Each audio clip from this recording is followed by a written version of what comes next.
बिस्मिल्लाहिर्रहमानिर्रहीम, अस्सलाम वालेकुम नाज़रीन। प्रोग्राम सिटी 10 में मैं हूं आपकी मेज़बान अना यूसुफ। आज के प्रोग्राम का आगाज़ कर लेते हैं। मौसम आज कदर खुशगवार है क्योंकि कल सारा दिन बारिश होती रही, वक्फे से शहर में बारिश हुई और रात गे भी बारिश हुई। सुबह भी मुख्तलिफ इलाकों में हल्की फुल्की बारिश का सिलसिला जारी था।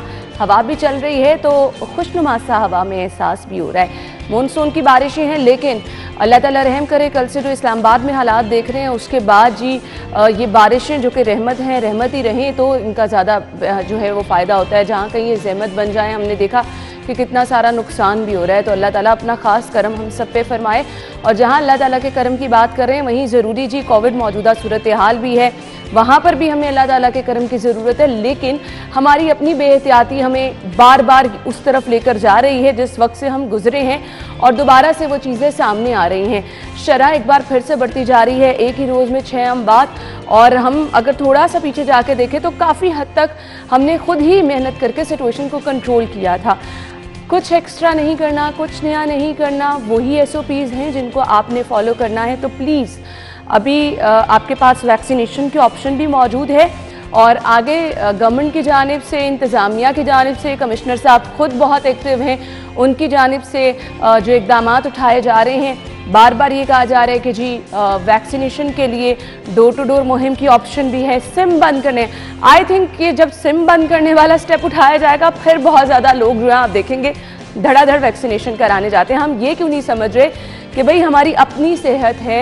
बार बार डिफरेंट चैनल्स पर डॉक्टर्स ये मैसेज दे रहे हैं कि खुदा ना खास्ता वैक्सीनेशन के बाद अगर आप कोविड का शिकार हो भी जाते हैं तो जो उसके एक्सट्रीम नताइज हैं उससे कम से कम आप महफूज रह सकते हैं। हमने आज शहर की खबरें भी डिस्कस करनी है, मैट्रिक इम्तिहानात हो रहे हैं, उस हवाले से भी आपको बताएंगे। लेकिन आगाज़ कर लेते हैं सबसे पहले मौसम की सूरत हाल से।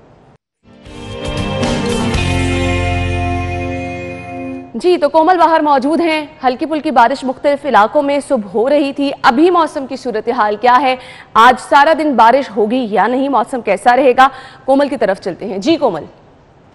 जी बिल्कुल अन्ना, शहर लाहौर के मौसम के हवाले से बात की जाए तो गुज़िश्ता रात होने वाली रिमझिम की वजह से शहर लाहौर का मौसम हालांकि सुबह में काफ़ी ज़्यादा खुशगवार था, लेकिन इस वक्त जो है सूरज और बादलों की आंग मचोली जारी हो गई है, जिसकी वजह से मौसम में काफ़ी ज़्यादा बेहतरी देखने में आ रही है। मौसम खुशगवार भी है, ठंडी हवाओं का सिलसिला भी बरकरार है। मौजूदा दर्जा हरारत के हवाले से बात की जाए तो इस वक्त दर्जा हरारत जो है वो 26 डिग्री सेंटीग्रेड रिकॉर्ड किया जा रहा है, जबकि हवा में नमी का तनासब 94% और हवा की रफ्तार 5 किलोमीटर फी घंटे के हिसाब से रिकॉर्ड की जा रही है। शहरी जो है इस मौसम को खूब इंजॉय कर रहे हैं और सुबह की वर्जिश का भी फ़ायदा उठा रहे हैं। इसी तरह बात की जाए महकमा मौसमियात की जानिब से तो महकमा मौसमियात की जानिब से आज दिन भर जो है वो दर्जा हरारत ज़्यादा से ज़्यादा 31 डिग्री तक जाने का इम्कान ज़ाहिर किया गया है और आइंदा 48 घंटों के दौरान रिमझिम का सिलसिला भी यूं ही जारी रहने की पेशगोई की गई है। जिस तरह के गुज़िश्ता रात थी और महकमा मौसमियात की जानिब से रवां हफ्ते आने वाले यानी कि पीर तक जो है अगस्त का आगाज़ जो है वो भी रिमझिम के साथ ही शुरू होगा और महकमा मौसमियात का ये कहना है कि मौसम जो है मज़ीद खुशगवार और मुनफरिद हो जाएगा। और एयर क्वालिटी इंडेक्स के हवाले से बात की जाए तो मौसम जो है वो खुशगवार होने की वजह से एयर क्वालिटी इंडेक्स में भी काफ़ी ज़्यादा बेहतरी देखने में आ रही है और आज जो है वो शहरी भी बहुत ज़्यादा खुश दिखाई दे रहे हैं, जबकि परिंदे जो हैं वो भी चहचहाते हुए दिखाई दे रहे हैं और इस मौसम को ठीक है जी। ये खुशगवार है तो कोमल के चेहरे पे भी हमने मुस्कुराहट देखी मौसम खुशगवार होने की वजह से। तो ये कुछ चीज़ें होती हैं अल्टीमेटली लिंक हो जाती हैं कि जब मौसम खुशगवार होता है, मूड खुशगवार हो जाता है, इर्द गिर्द वाली चीज़ें आपको खुद ब खुद अच्छी नज़र आना शुरू हो जाती हैं। तो जी मौसम की सूरत हाल तो हमने आपको बता दी। शहर की सूरत हाल, टॉप स्टोरीज की तरफ बढ़ते हैं। आज की पहली खबर, तालीमी इदारे 2 अगस्त से खुलेंगे, इम्तिहानात शेड्यूल के मुताबिक होंगे।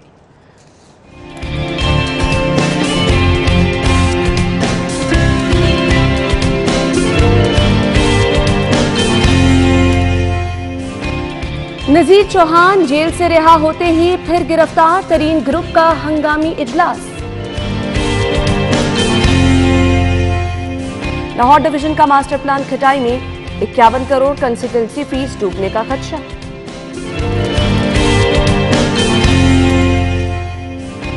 और इसके बाद ही LWMC वर्कर्स के लिए 22,000 यूनिफॉर्म्स की मंजूरी।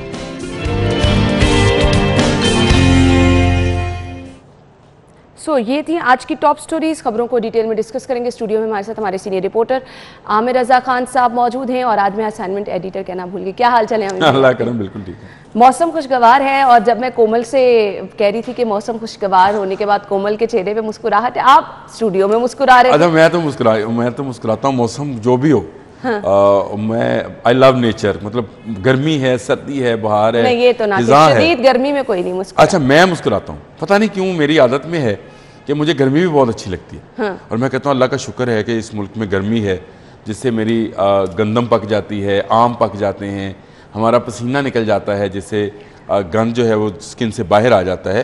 तो मुझे तो वो भी मौसम अच्छा लगता है, मुझे हब्स का मौसम भी अच्छा लगता है, लोग उसमें तिल मिलाते हैं। अच्छा मैं भी उसको फील करता हूँ, और फिर मैं तिल मिलाने के बाद मैं भी कहता हूँ यार ये अच्छा नहीं है कि पसीना खुद ब खुद निकली जा रहा है। चले ये तो अल्लाह ताला का शुक्र हमें हर सूरत में अदा करना चाहिए, और ये मैसेज भी है सबके लिए कि आपको अल्लाह ताला का हर सूरत में शुक्र अदा करना है। छोटी छोटी चीजें हैं। कल मैं मस्जिद में था तो वो कह रहे थे कि एसी नहीं चलता और यूं है, और एकदम से उसी मस्जिद में बैठे बैठे मुझे ख्याल है कि वो लोग थे जो सहरा में नमाज अदा किया करते थे गर्मी में, और शदीद गर्मी में वो लोग कैसे बर्दाश्त करते थे। हम लोग जरा सा एसी बंद होता है तो उसके बाद हम और खुद अल्लाह ताला आमिर भाई फरमाता है कि अपने से जब नीचे देखोगे तो आप मेरा शुक्र अदा करते ही हाथ नहीं आओगे। हमें बहुत सारी सहूलियत ऐसी हैं जो बादशाहों को हासिल नहीं थी। बिल्कुल आपने सही कहा। अकबर बादशाह इतना बड़ा बादशाह था, उस बेचारे के पास ठंडा पानी पीने के लिए फ्रिज नहीं था, एसी नहीं होगा, पंखा नहीं था, और जीप से दो लोग जो थे उसको वो पीछे से वो चल रहे होते थे, और हर वक्त उसकी प्राइवेसी तो देखें डिस्टर्ब तो होती होगी ना। बिल्कुल। तो मैं समझता हूँ कि हम लोगों को अल्लाह ताला ने बहुत सारी नेमतों से बिल्कुल आपने सही कहा, शुक्र अदा करना चाहिए। बिल्कुल जितना अल्लाह ताला का शुक्र अदा करें कम है जी। तालीमी इदारे हमारी पहली खबर है, लेकिन इससे पहले कि हम तालीमी इदारों की तरफ चलें, इम्तिहानात शेड्यूल के मुताबिक होंगे, और आज भी इम्तिहानात शेड्यूल के मुताबिक हो रहे हैं। 10वीं जमात के इम्तिहानात का सिलसिला जो है वो इस वक्त जारी है। तो चलते हैं उम्रदार की तरफ और उनसे जानते हैं कि कैसे इंतजामात हैं, स्टूडेंट्स क्या खुश नजर आ रहे हैं।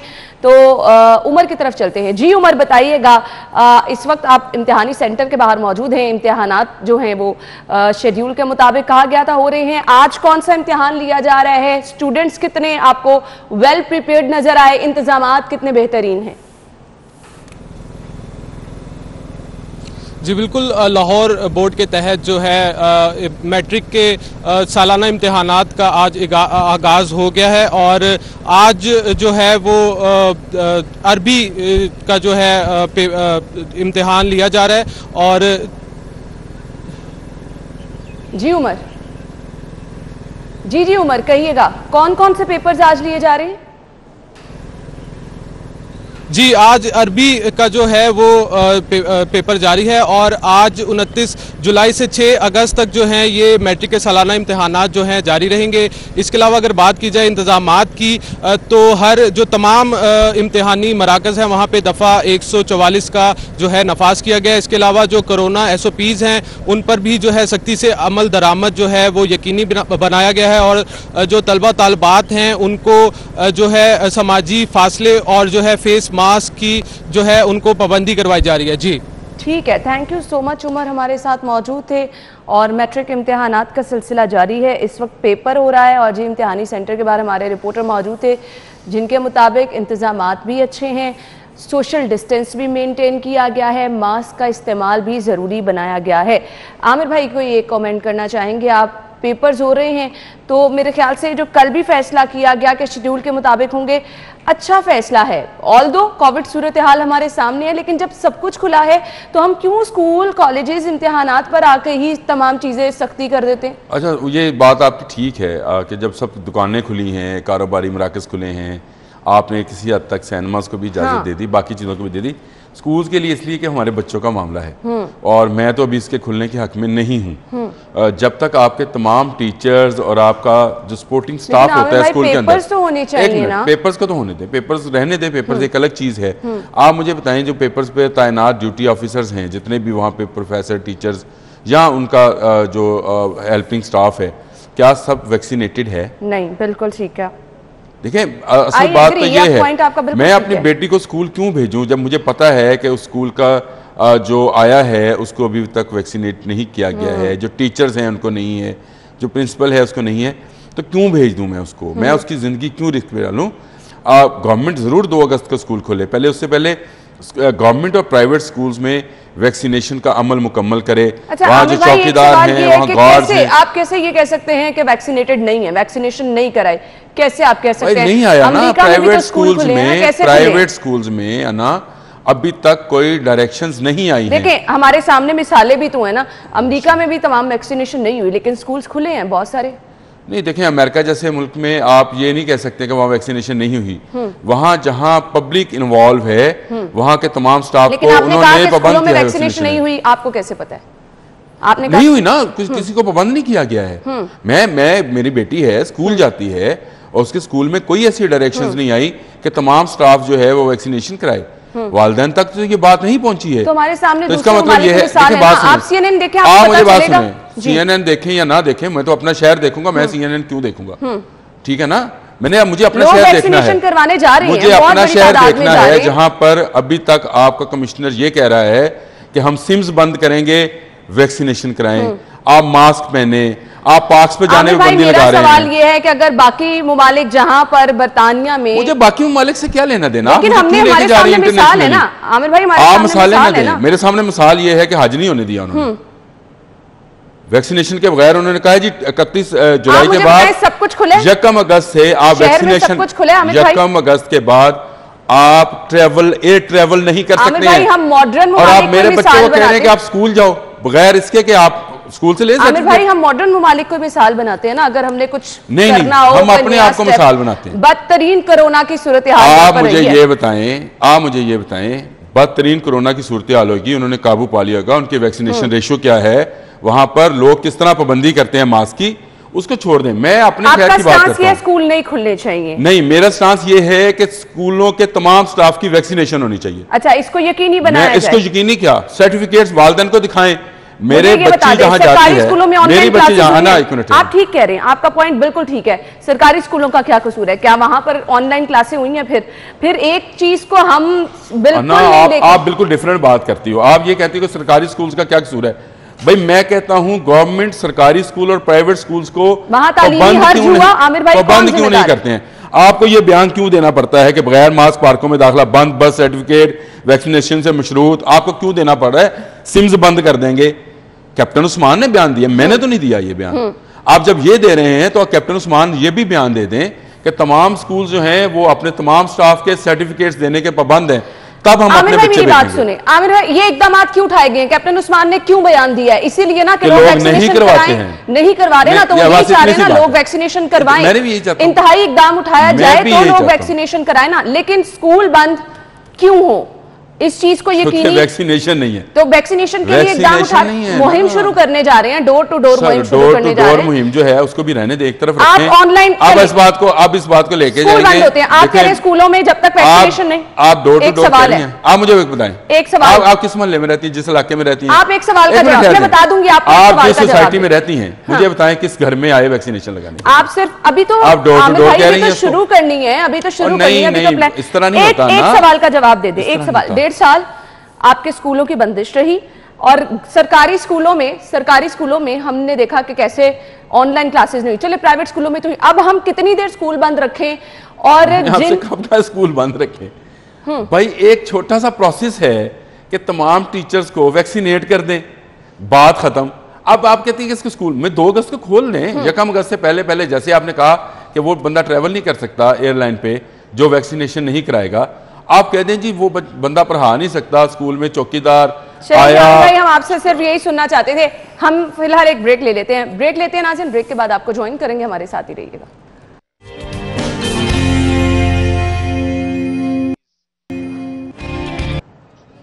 Welcome back. अगली खबर की तरफ चलते हैं। नजीर चौहान जेल से रिहा होते ही फिर गिरफ्तार, तरीन ग्रुप का हंगामी इजलास। पहले हमने देखा रिहा हुए फिर गिरफ्तार हुए। आमिर भाई क्यों? आज पेश भी हो गए अब मजिस्ट्रेट के पास और 31 जुलाई जो है उनकी दोबारा डेट है, उनको वापस बुलाया गया है। देखें केसेस उन पर 2 केसेस थे। एक FIA की जानिब से साइबर क्राइम विंग ने केस दायर किया था और उसी के हवाले से उनकी गिरफ्तारी हुई है। नज़ीर चौहान ने ज़मानत भी करा ली अपनी, लेकिन वो बाहर नहीं आ सके। और ये मेरा ख्याल ये है कि जो तरीन ग्रुप का इजलास भी है उसमें भी काम कुछ ठंडा ही रहा है और उन्होंने भी खामोश एहतजाज और पुरअमन एहतजाज की बात की है जो आज पंजाब असम्बली में किया जाएगा। लेकिन मैं ये समझता हूँ कि स्पीकर पंजाब असम्बली परवेज़ इलाही का बहुत ज़बरदस्त फ़ैसला है कि उन्होंने जो है उनको नज़ीर चौहान को असम्बली में बुलाने का आज खुद जो है फैसला किया है। ये बड़ा बेहतरीन चीज़ है कि एक रुकने असम्बली है जिसको इस तरह से गिरफ्तार किया गया है और उसको जो है अच्छा जेस्चर जाएगा और जो हमारी पार्लिमानी रवायात हैं उसको ज़रा तकवीयत मिलेगी। लेकिन नज़ीर चौहान वाला जो केस है, जो उनका मुकदमा है, वो अब बहरहाल अदालतों में ही चलना है और अदालतों में ही इसका फ़ैसला होगा।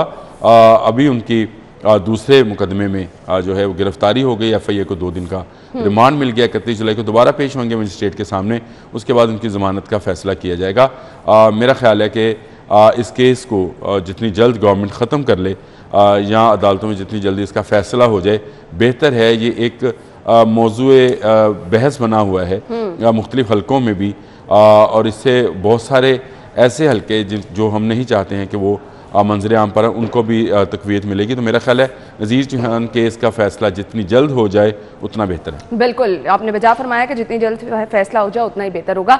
अगली खबर हमारे पास क्या है जी, शहर का मास्टर प्लान खटाई में पड़ गया, 1 करोड़ कंसल्टेंसी फीस डूबने का खदशा। मतलब इतनी बड़ी रकम आपकी कहाँ चली जाएगी, पानी उस पर फिर जाएगा। पहले तो मास्टर प्लान जो है ये कितना ज़रूरी है, मुझे सिर्फ ये बता दें, खटाई में क्यों पड़ा इसकी तरफ तो ये तो बहुत ज़रूरी है। कोई भी मेट्रोपॉलिटन सिटी हो उसके लिए मास्टर प्लान होना ज़रूरी है। लेकिन इसमें एक गलती हमसे ये हुई कि हमने इसको लाहौर डिवीज़न का मास्टर प्लान कह दिया, जिसमें जो बाकी अजला हैं वो भी शामिल थे, जैसे शेखुपुरा है या ननकाना है, उसको भी शामिल किया गया था। अब उसको ख़त्म किया गया है। लेकिन जो लेबनान की शायद कंपनी है जिसको ये कंसल्टेंसी का ठेका दिया गया था, उसको 51 करोड़ रुपया अदा कर दिया गया है, जो कि अब वापस लेना एक मसला होएगा और उसके लिए आर्बिट्रेशन में तक भी जा सकते हैं, इंटरनेशनल कोर्ट ऑफ जस्टिस में भी जाया जा सकता है केस को। लेकिन अब हमें सिर्फ लाहौर शहर का, यानी उस लाहौर डिवीज़न का नहीं, सिर्फ ज़िला लाहौर की जो है मास्टर प्लान तरतीब देना है। ये अब नया हुक्मनामा है और इसके तहत काम करना है। इसकी बाउंड्रीज बननी है, उसमें 2050 तक क्या क्या डेवलपमेंट होनी है और किस तरह से लोगों को सहूलियात देनी है, कितना शहर ने फैलना है, ये सब उस प्लान का हिस्सा होगा। और एक जदीद तर्ज तमीर जो है उसको इंट्रोड्यूस कराया जाएगा, जिसमें हाई राइज बिल्डिंग्स जो हैं वो शामिल हैं, फिर रोड्स इंफ्रास्ट्रक्चर है, फिर आपके फैक्ट्री एरियाज हैं जो शहर के अंदर आ गए हैं। ये बहुत ज़रूरी चीज़ें हैं, बहुत ज़रूरी है। इनको नज़रअंदाज करके आप इस प्लान को खटाई में डालें, कौन रिस्पॉन्सिबल है आमिर भाई? नहीं, खटाई में तो जाएगा, लेकिन देखिए गवर्नमेंट की एक तो मैं तारीफ इस बात पे भी करूँगा कि उन्होंने कम से कम इसको लाहौर शहर तक तो महदूद किया, क्योंकि अगर ये फैलता चला जाता और ये मास्टर प्लान, तो मेरा ख्याल है कि उस तरह से शायद गवर्नमेंट के काबू में न रहता, उतना बजट ना होता। लेकिन अब क्योंकि ये सिर्फ लाहौर शहर तक आ गया है तो उसको तरतीब देना, उसको बनाना बहुत आसान है। मसला 51 करोड़ रुपए का है, जो कंसल्टेंसी फ़ीस जो है लेबनान कंपनी को दी गई, उसका मसला है। उसके लिए गवर्नमेंट को इकदाम करने चाहिए और उसको पैसे को या तो वापस लेना चाहिए या उन अजला के लिए जो पहले शामिल थे इस डिवीजन के अंदर, उनके लिए अलग से कोई मास्टर प्लान जो है, मेरा ये मशवरा है हुकूमत को, तो उसके लिए अलग से एक मास्टर प्लान इसी कंपनी से तरतीब दिला दिया जाए, तो आपका ये 51 करोड़ भी बच जाएगा और उन शहरों में भी जो तरक्की है वो नज़र आना शुरू हो जाएगी। बुज़दार हुकूमत जो है वो चाहती है कि पंजाब के शहरों में तरक्की हो, तो उसको तमाम शहरों के लिए इस तरह के मास्टर प्लान्स बनाने चाहिए। तो मेरा ख्याल है जब पहले लाहौर डिवीजन का था, बताइएगा ये कंसल्टेंसी फीस की मद में क्या वाकई इतने ज़्यादा पैसे रखे जाते हैं? कोई आसान काम तो नहीं है। ये कंसल्टेंसी जिसको हम आम फहम ज़ुबान में मुशावरत कहते हैं, बिल्कुल ये असल में सारी इंजीनियरिंग इसी पर बेस करती है। आपको पता है जो डैम्स बनते हैं उनकी कंसल्टेंसी फीस जो है वो अरबों रुपए में होती है। और वो जो कंपनीज़ हैं वो ऐसे अफराद रखते हैं, ऐसे जहन रखते हैं जो उनके लिए उस तरह के डिज़ाइंस और इंजीनियर्स को उस तरह के मशवरे देते हैं, जिससे बहुत बेहतरीन इंफ्रास्ट्रक्चर खड़े होते हैं। ये तरबेला, मंगला या इस तरह के दुनिया भर में जो डैम्स हैं इन्हीं कंसल्टेंसी फर्म्स की बदौलत हैं, जिन्होंने बहुत महंगी लोग जो हैं हायर किए होते हैं। तो इस पर नहीं जाना चाहिए। अच्छा कंसल्टेंट हम कहते नहीं है, जब कोई बीमार होता है तो कहते हैं अच्छा कंसल्टेंट लेना, महंगे वाला हो, अच्छे वाला हो, बाहर से पड़ा हो और वो कंसल्टेंट आपको लेना चाहिए। इसी तरह से जब आप कोई प्लान करते हैं, जो बड़ा मंसूबा करते हैं, तो उसके लिए अच्छे कंसल्टेंट की जरूरत होती है, जिनके पास तजर्बा भी हो, जब प्लान हो तो फिर तो जिनके पास तजर्बा भी हो मुख्तलिफ शहरों को बसाने का, उनको फैलाने का और उनको बेहतर बनाने का। तो उसी कंसल्टेंसी फीस जो है वो इसी तरह करोड़ों लाखों में होती है ना। बिल्कुल सही कहा आपने जी। बहुत सारे मेरे लिए ये रकम थी, इसीलिए मैंने आपसे पूछ भी लिया कि मेरे लिए भी है ऐसे ही है जी। हम ब्रेक लेंगे, ब्रेक के बाद आपको शो में एक बार फिर से ज्वाइन करेंगे, हमारे साथ ही रहिएगा।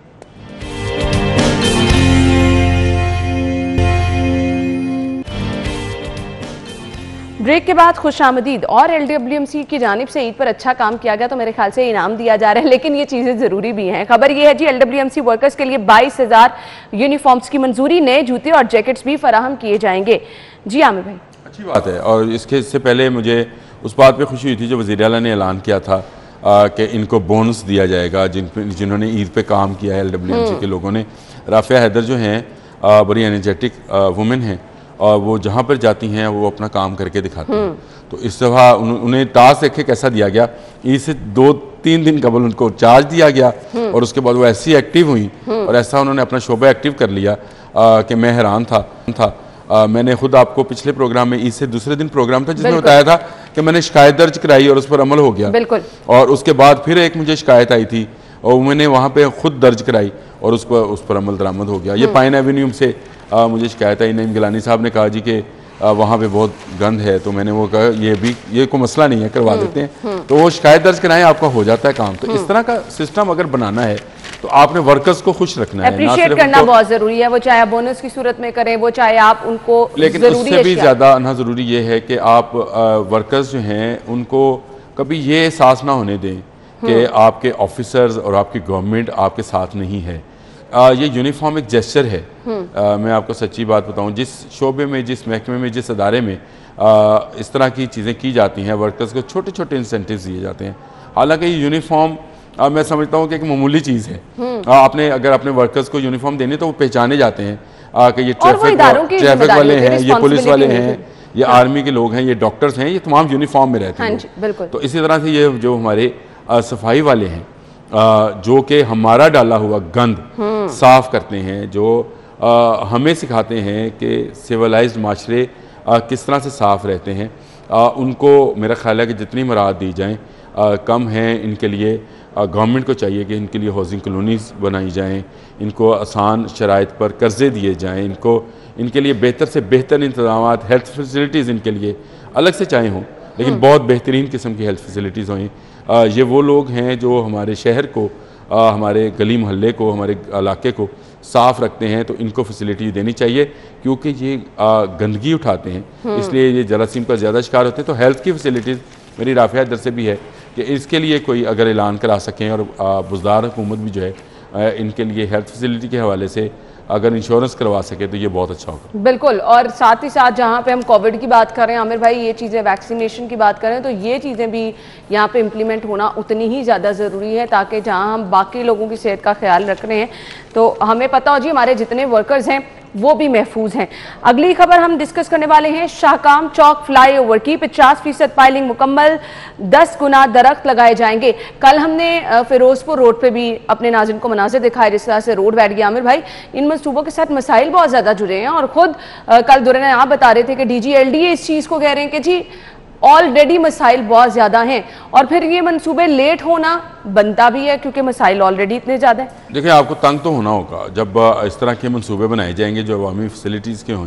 टाइमिंग भी तो देखें, मानसून बारिशें हो रही हैं और फिर इस तरह अभी आपने काम तो शुरू किया हुआ था, पहले से शुरू किया था और एक रात में तो ये काम मुकम्मल नहीं होना है, चाहे कोई भी मनसूबा हो। अभी आपकी ऑरेंज ट्रेन कब से शुरू हुई, कब मुकम्मल हुई जाके, तो वो जो उस इलाके में रहने वाले लोग थे उन्होंने सफ़र किया, लेकिन आज वो लोग उर्दू वाला सफ़र कर रहे हैं उस पर और फ़ायदा उठा रहे हैं। इसी तरह से ये जो गुलाब देवी अंडरपास है ये बन जाए और इससे आगे जो कचहरी है उससे तजावज़ात ख़त्म हो जाएं तो ट्रैफिक देखें कितनी स्मूथ हो जाएगी। ये बहुत फ़ायदा होगा। अभी आपको वक्ती तौर पे तकलीफ़ ज़रूर है, ट्रैफिक जो है उसकी हर्डल्स आती हैं। फिर शाहकाम चौक जो है उसमें ये कहा गया कि जितने दरख्त काटे जाएंगे उससे 10 गुना दरख्त लगाए जाएंगे। ये बहुत अच्छी बात है, लेकिन इंश्योर किया जाए कि ये फलदार दरख्त लग जाएँ।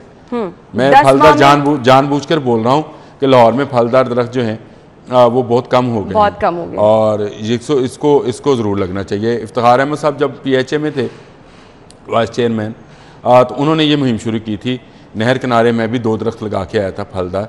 वो कहते थे फलदार दरख्त लगाओ इस शहर के तोते यहाँ से चले गए नाराज होके। हाँ बिल्कुल, क्योंकि फलदार दरख्त नहीं है। बड़े खूबसूरत सुबह के टाइम आपको परिंदे नजर आते थे। हमने अजीबो गरीब बाहर से, पता नहीं ये अशोक कोई हिंदू होगा, उसके नाम पे एक दरख्त है, हर घर के बाहर वो लगा हुआ है, वो अजीब टूंड मुंड सा सीधा सा दरख्त है और वो लगा होता है, अशोका उसको बोलते हैं जी। अच्छा इसका भी एक उलट है, कहते जी उल्टा अशोका है। भाई छोड़ दो यार, आप अमरूद लगा दो, तोते आएंगे खाएंगे। बच्चे कहते हैं जी मोहल्ले के बच्चे फिर तोड़ के ले जाओ, तो ले जाए यार। बिल्कुल, आपने अशोका लगा के कौन सा, जिसमें चिड़िया भी नहीं बैठती। सही बात है। इससे पहले स्टोनिया लगा लिया, उससे पहले आपने सफेदा लगा दिया। आप तबाह कर रहे हैं अपनी धरती को, अपने शहर को। आप पीपल लगाएं, बोर्ड लगाएं, नीम लगाएं, आप इस तरह के फलदार दरख्त और फलदार दरख्त लगाएं ताकि उन पर परिंदे आना शुरू हों। मैं तो बिल्कुल इसके हक में हूँ और होना भी चाहिए, होना भी चाहिए। मैंने तो अच्छा आमिर भाई, मुझे क्लोजिंग की तरफ जाना है, मुझे सिर्फ ये बता दे 10 माह का, मैंने कल दुर्रे ने आपसे भी यही क्वेश्चन किया था और कल गुलाब देवी के हवाले से ये सवाल था मेरा। आज शाकाम के हवाले से 10 माह का वक्त दिया गया है, मंसूबा मुकम्मल हो जाएगा? क्योंकि ऑलरेडी शहरी बहुत ज्यादा फिलहाल सफर अंग्रेजी वाला कर रहे हैं। 10 माह में मुकम्मल नहीं होगा, ये मैं आपको बता दूं। आप अपना घर भी बनाने जाओ, आप जो एस्टिमेटेड टाइम लगाते हैं उससे आपको 2-4 माह 5 माह ऊपर हो जाते पैसे करके आपने तो ये तो नहीं वैसे ही हो जाता है। कभी आपका मिस्त्री नहीं आता है, कभी आपका कोई मसला आ जाता है। तो ये जो बड़े मंसूबे होते हैं, इनमें अगर 2-4 माह 3 माह का कोई फर्क आ जाए तो मैं नहीं समझता कि उसमें कुछ ज्यादा लोगों को परेशान होने की आई विश के इतना ही टाइम हो। शुक्र अदा किया करें कि मंसूबा बन रहा है। चलिए जी, अल्लाह ताला का शुक्र अदा करते हैं, लेकिन उस दौरान थोड़ा सा शहरियों को भी ताउन करना है, थोड़ा सा हौसला रखना है। आप ही लोगों के लिए ये मंसूबे हैं। Thank you so much Aamir भाई, बहुत बहुत शुक्रिया। और आमिर भाई की हमेशा ये चीज़ अच्छी लगती है कि पॉजिटिव रहते हैं और पॉजिटिव रहने का ही मैसेज देते हैं। आप भी पॉजिटिव रहिए, चीज़ें खुद ब खुद अच्छी नजर आना शुरू हो जाएंगी। ब्रेक के बाद आपको ज्वाइन करेंगे।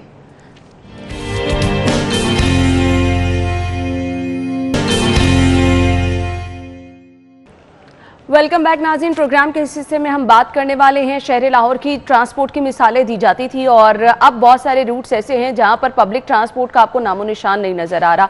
अनफॉर्चुनेटली जो बसें चल भी रही हैं उनकी हालत इतनी खस्ता हाल है कि लोग परेशान हैं कि वो आसान सफरी सहूलियात जो माजी में थी वो कहाँ चले गई। अब आसान सफरी सहूलियात फराहम करना किसकी जिम्मेदारी है और इसके लिए क्या क्या इकदाम किए जा रहे हैं, इस पर हम बातचीत करने वाले हैं। स्टूडियो में हमारे साथ हमारे मेहमान जो मौजूद हैं उनका तारुफ भी मैं करवाऊंगी, लेकिन उससे पहले मैं आपको ये बताती चलूं कि लाहौर में LTC के 19 रूट्स अरसा दराज से बंद हैं और इन्हें ऑपरेशनल नहीं किया गया। शहर में LTC की 2012 में 400 बसें चलती थीं, अब यहाँ पर LTC की बसें ऑलमोस्ट ना होने के बराबर हैं। तो इस तमाम तर मामले की वजूहात क्या हैं? लोग जो कि आसान सफरी सहूलियात के आदी हो चुके थे, उनकी परेशानी कौन हल करेगा? हमारे साथ हमारे मेहमान मौजूद हैं। ऑन सादिक साहब जो कि member board of director Punjab transport company है, अपने मेहमान को खुशामदीद कहेंगे। अस्सलाम वालेकुम। अस्सलाम वालेकुम। क्या हाल चाल है? अल्हम्दुलिल्लाह, आप बताएं कैसे हैं? बिल्कुल ठीक ठाक, थैंक यू सो मच, बहुत बहुत शुक्रिया आपके वक्त के लिए। सबसे पहले आगाज कर लेते हैं कुछ आसान सफरी सहूलियात। हर हुकूमत की तरजीह रहती है कि लोगों को सफरी सहूलियात जो हैं वो फराहम की जाएं, लेकिन यहाँ तो हालात ये नज़र आ रहे हैं जो सफरी सहूलियात थी उनको भी बारी बारी ख़त्म कर दिया गया। क्या वजह बनी? एक्चुअली ये 2018 में जो लाहौर ट्रांसपोर्ट कंपनी थी हमारी, जब गवर्नमेंट आई उस वक्त ही इसका जो ऑपरेशन था वो 99% जो है वो वाइंड अप हो चुका हुआ था। इसको थोड़ा सा डिले हमारी गवर्नमेंट में इसलिए भी आया, एक लंबा पीरियड कोविड की वजह से सारे ट्रांसपोर्ट सिस्टम को बंद करना पड़ा। हम बिल्कुल तरजीहाती बुनियाद के ऊपर जो है वो ट्रांसपोर्ट पब्लिक को जो है वो देने के लिए तैयार भी हैं और इंशाल्लाह हमारी जो वर्किंग है वो इस पे हो रही है। एक्चुअली जो प्रीवियस गवर्नमेंट्स के गलत एजेंडाज थे उनकी वजह से जो है वो एक बहुत ज़्यादा डिले जो है वो भी रीज़न है। एक्चुअली आपको पता है ऑरेंज ट्रेन, अगर ऑरेंज ट्रेन की हमें ज़रूरत नहीं थी, अगर वो ना चलाई जाती उसकी जगह पूरे पंजाब में हम इलेक्ट्रिक बसेस ला सकते थे। और सब अभी ऑरेंज ट्रेन पे जिस तरह से लोग सफ़र कर रहे हैं, आप ये भी ये तमाम फैसिलिटी देख के भी कहेंगे कि इसकी ज़रूरत नहीं थी। आप मेरे साथ चलें, राउंड अबाउट 50% जो है वो खाली ही जो है वो सफ़र कर रही होती है। उसके नीचे अगर उन्हीं रूट्स के ऊपर बसेस को अच्छे तरीके से ला के चलाया जाता तो मेरे ख्याल से काफ़ी मेरा जो पर्सनल एक्सपीरियंस है, जितने लोगों से मैं मिली हूँ जिन्होंने सफ़र किया है, उन्होंने तो बहुत तारीफ़ की। देखें, तारीफ़ ये डेवलप स्टेट्स के लिए चीज़ें हैं, हमें इसकी ज़रूरत नहीं थी। मैं आपको रीज़न बताता हूँ, आपको पता है कि गवर्नमेंट को कितनी ज़्यादा सब्सिडी इसके ऊपर देनी पड़ रही है। एक्चुअली ऑरेंज ट्रेन का बजट इतना ज़्यादा पैसों में ये बना कि हमारे 5 साल का हेल्थ का बजट भी इतना नहीं था। शरीफ फैमिली का शुरू से एजेंडा ये रहा है कि वो प्रोजेक्ट देने हमने जो नज़र आए। अब हमें हमारी गवर्नमेंट के लिए इसको चलाना भी इंतहाई मुश्किल जो है वो। चलें जी, वो तो चल गई, अब लोगों को इससे फ़ायदा हो रहा है या नहीं हो रहा, सब्सिडी कितनी, एक अलहदा बात है। जो बसें चल रही थी, रूट्स पे थी, हम स्पेशली LTC के रूट्स की बात कर लेते हैं। 19 रूट्स पर अरसा दराज से जो बसें बंद हैं, कौन रिस्पॉन्सिबल है इसका? उस रूट से जो स्टूडेंट्स आते जाते थे, जो लोग अपने दफातर आते जाते थे, जितना उनका नुकसान हो रहा है वो कौन बर्दाश्त करेगा? जी, मैं इससे रिलेटेड आपको बता रहा हूँ कि थोड़ी सी आपको पता है, टाइम मैं पहले भी बता चुका, कोविड की वजह से डिले है। एक्चुअली हमारी अब इस पे वर्किंग स्टार्ट हो गई है। हमने लाहौर ट्रांसपोर्ट कंपनी को पंजाब ट्रांसपोर्ट कंपनी में जो है वो कन्वर्ट कर दिया है। एक्चुअली हम ये नहीं चाहते कि सिर्फ लाहौर की आवाम को, इवन मैं भी लाहौर से बिलोंग करता हूँ, ये नहीं कि सिर्फ लाहौर की आवाम को ही हम रिलीफ दें, बाकी शहर के लोग जो हैं वो ऐसे बैठे हों। हमने सबका बराबर हक है, सभी इसी मुल्क में रहते हैं, सभी इस मुल्क के वासी हैं। 400 बसें थी, कहाँ गई वो एकदम से? एक्चुअली प्रीवियस गवर्नमेंट्स के जो कॉन्ट्रैक्ट से वो ख़त्म हो गए। उसमें जब कोई चीज़ आप किसी के साथ आप कॉन्ट्रैक्ट या एग्रीमेंट करते हैं, उनमें ये चीज़ें बड़ी वाज़ेह तौर पे क्लियर करनी चाहिए कि इनकी मेंटेनेंस और इवन इन्हें 5 साल के बाद जो है वो हमें यहाँ से जो है इसको दोबारा रिप्लेस करना होगा। अब हुआ ये सीन कि वो 8 साल तक जो AC बसेस थी, 2015 के बाद वो नॉन AC बसेस के तौर पे चलना शुरू हो गई। ज़ीरो मेंटेनेंस थी उनकी, किसी किस्म का उस पर किसी किस्म का गवर्नमेंट का जो है वो ध्यान ही नहीं था। आप इवन ट्रांसपोर्ट डिपार्टमेंट के साथ तो इतना जुल्म हुआ कि 9 साल के बाद इसके मिनिस्टर अपॉइंट हुए हैं। प्रीवियस गवर्नमेंट वाले CM साहब अपने पास रखते थे सारी चीजें और अपने मुताबिक इन्हें वक्तन फवक्तन जो है वो इस्तेमाल किया जाता है। जो सलूक किया, मुझे सिर्फ ये बता दें कि इन बसों को बंद करना ही एक हल था, मेंटेनेंस करा के इनको रूट्स पर चलते नहीं रहने दिया जा सकता? पॉसिबल ही नहीं था, उनकी इतनी खस्ता हालत हो चुकी थी। इसके लिए मैं अब आपको बताने लगा कि हम लोग एक्चुअली इको फ्रेंडली बसेस जो हैं वो लेके आ रहे हैं। इस पे वर्किंग बिल्कुल स्टार्ट हो चुकी हुई है, इसीलिए इसको पंजाब ट्रांसपोर्ट में नाम भी कन्वर्ट किया है। फर्स्ट जो हमारा होगा उसमें हम स्लॉट जो है वो लाहौर से 200 बस का आगाज़ करेंगे इंशाल्लाह। विद इन फ्यू डेज आप देखेंगे कि लाहौर की सड़कों पे वो जो रूट बंद थे उनको दोबारा से जो है वो ओपन किया जाएगा। बहुत पुरुम्मीद लग रहे हैं, और जो आप फ्यू डेज की बात कर रहे हैं, मैं तो महीनों से सुन रही हूँ, बल्कि साल से सुन रही हूँ कि इलेक्ट्रिक बसें भी आएंगी, वो तो नजर नहीं आई। देखें, इको फ्रेंडली बसेस में मैं टिपिकली इलेक्ट्रिक बसेस को मेंशन नहीं करूंगा, माइट भी पॉसिबल हाइब्रिड हों, कोशिश इलेक्ट्रिक बसेस की ही है। एक्चुअली मैं प्रीवियस गवर्नमेंट वाली बात फिर थोड़ी सी एग्जांपल इसलिए दे रहा हूँ, हम नहीं चाहते कि हम 4-4 करोड़ की एक बस लेके आए। हमारे पास इतना पॉवर्टी रेट है पाकिस्तान के अंदर ऑलरेडी, हमें मैक्स बसेस चाहिए। लोग बहुत ज़्यादा सफ़र हो रहे हैं, तो हम देख रहे हैं इस पे कि जो रीज़नेबल, अगर कोशिश और ख्वाहिश प्राइम मिनिस्टर के विजन के मुताबिक हमारी भी इलेक्ट्रिक बसेस की ही है, इस पे वर्किंग हो रही है। मैं पूरी उम्मीद इसलिए हूँ कि हम इस पे दिन रात काम कर रहे हैं। मैं अभी रिसेंटली बोर्ड अपॉइंट हुआ, हमारे CEO नए जो हैं वो अपॉइंट हुए कंपनी के, इंशाअल्लाह अज़ीज़। तो क्या प्लानिंग है? जितने रूट्स पे बसें बंद की हैं उन्हीं पे बहाल की जाएगी, नए रूट्स का इंतखाब किया जाएगा? प्रायोरिटी कौन से? देखें, जो रूट बंद थे, जो बहुत अहम रूट्स जिन्हें कहा जा सकता है, जैसे कैनाल से रिलेटेड वाला हो गया, एयरपोर्ट वाला, रेलवे स्टेशन वाले जो रूट्स है, वो हमारी ज़रूरत के अंदर है। सबसे पहले हम उन्हें बहाल करेंगे। उसके अलावा हम देखेंगे, हमने सर्वे के लिए टीमें जो हैं वो हम उन्हें हायर कर रहे हैं, देख के जहाँ जहाँ पे मैक्स ज़रूरत होगी हम वहाँ पे उसको करेंगे। और एक और चीज़ मैं आपको बताऊँ कि हम लोग ये कोविड पीरियड के अंदर टेक्नोलॉजी का लोगों ने बहुत ज़्यादा जो है वो उसकी तरफ आए हैं, तो हम भी ये चाहते हैं कि हम इन बसेस को इस तरह का सिस्टम, एक ऐप डेवलप कर रहे हैं हम, उसमें ये होगा कि घर बैठे लोग, जो स्टूडेंट तबका जिनकी आपने बात की, वो ये देख सकेंगे कि हम कितनी देर बाद बस स्टॉप पे जाएं, कितनी देर बाद हमारी बस आ जाएगी। घर बैठे ही उनको पता चल जाएगा कि 15 मिनट बाद हमारी जो है वो बस जो है वो लेकिन इससे एक मखसूस तबका जो है वही फायदा उठा सकेगा। मेरे सामने हमारे कैमरा मैन है, हमारे टी बॉय हैं, हमारे ऑफिस के लोग जो सफर करते हैं, उनके पास उनके लिए भी बताने लगा, फोन नहीं होगा, उनके लिए भी बता रहा हूँ, यही मैं आपको कंप्लीट करने लगा था। अब जो लोग, क्योंकि एक्चुअली जो बसेस पे सफर करते हैं वो पॉवर्टी रेट बहुत ज़्यादा है, उनके लिए ये है कि बसेस के ऊपर ही हम एक स्क्रीन लगाएंगे जिसके ऊपर लिखा होगा बाकायदा, इवन उर्दू इंग्लिश में, कि कितनी देर के अंदर जो है वो बस यहाँ पे स्टॉप पे आ रही है और इसका कहाँ कहाँ रूट है और इस वक्त बस की करंटली लोकेशन क्या है। तो इससे दोनों तबकों को मद्देनजर रखकर इस ऐप को जो है वो डेवलप कर रहे हैं। अच्छा ऑन साहब, अब इतना बड़ा शहर है